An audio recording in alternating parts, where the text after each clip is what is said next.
So the day is finally here. HBO Max has rebranded into just Max. The new app consolidates content that you know and love from HBO Max now together in the same place with content from Discovery Plus. In this video, I'll take you on a tour of the new Max app. So let's go ahead and get it loaded up here. We see they have replaced the purple color scheme with a new blue color scheme. Now from the launch screen here, one thing that I noticed right off the bat, it is much smoother to go from title to title.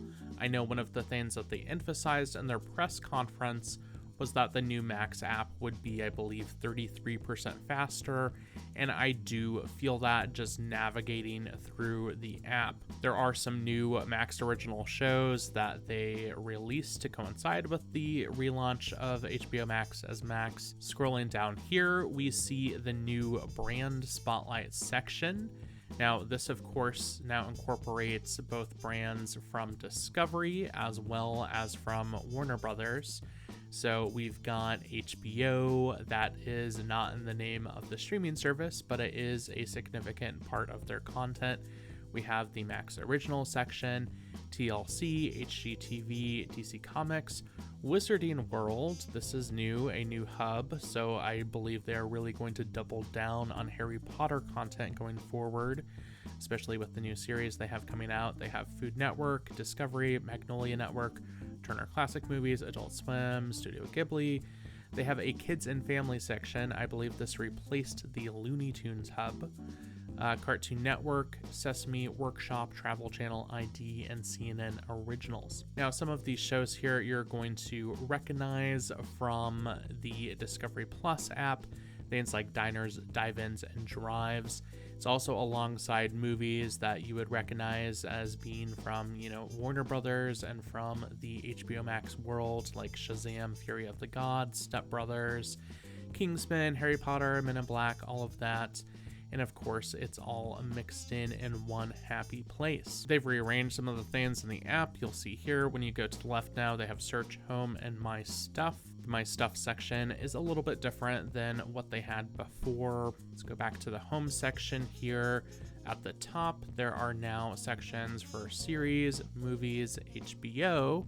They do have a full little tab for that up there. And then New and Notable. Another big emphasis of the app that they've emphasized in their press conferences is making sure that their new app really emphasizes recommending content. You'll see here, I watched Velma because I reviewed it. So there's content that they are recommending based on that. So they're really trying to compete with Netflix, it sounds like, with their recommendation algorithm. And I've watched a lot of DC Comics content, particularly some of their animated things. So they are recommending a whole bunch of different animated DC content. So there are a few things I want to get into as far as their content library. Now, this has largely been described as a merger between Discovery Plus and HBO Max.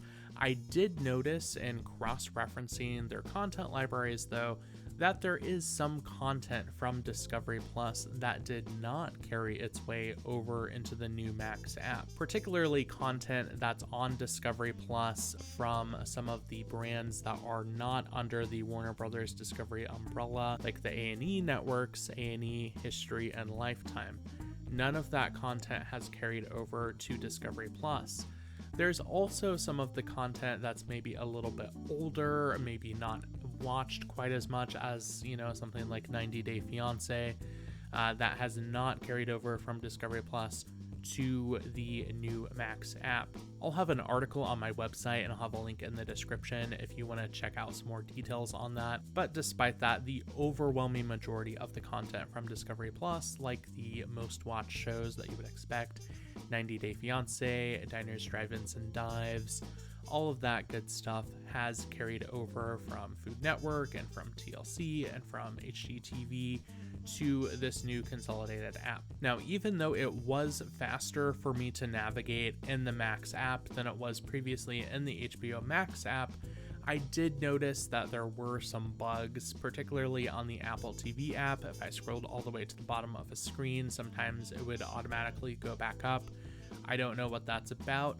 This kind of thing is to be expected when they first launch an app. However, HBO Max launched in 2020, so this isn't really like the first day of a new streaming service as much as it is a rebrand of an existing one. I do think that they will work these bugs out, but you know, you gotta deal with it. Now, I did go over this in a previous video, but even though they have added new content to the HBO Max app that's now called Max, they have not raised the prices for their 2 tiers. They have, however, added a 3rd tier that you will now need to subscribe to if you want to watch 4K content. And I'll display the prices on the screen. I won't go through all the details. If you want to pause the video and check it out, you can, but there are both monthly and yearly options. And it starts at $9.99 per month for the ad-supported plan.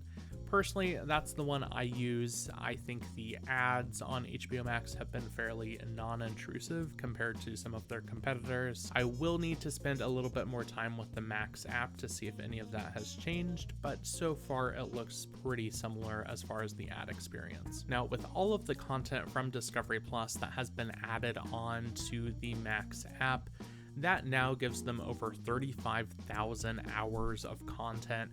That puts them on par with Netflix, with Prime Video, as having one of the largest content libraries available. There's stuff if you want to watch a dramatic series like Game of Thrones or Succession, and there's also kid-friendly stuff. There's Scooby-Doo cartoons. There's all kinds of things with Max, and I do think that you're getting a very good deal for the price. Of course, if you like Discovery Plus and you are only going to watch content on Discovery Plus, they do still offer that as a standalone option as well. Now, if you want to check out Max, I will have a link down in the description. You can also type into your address bar shallistreamit.com/Max or scan the QR code that's on your screen. So what do you think? Will you be checking out Max? Let me know in the comment section down below. As always, if you enjoyed this video, make sure to give it a thumbs up. Also subscribe to this YouTube channel to stay up to date with all things streaming. Getting very close to 10,000 subscribers, so I would very much appreciate a subscribe. As always, thank you for watching. Bye-bye.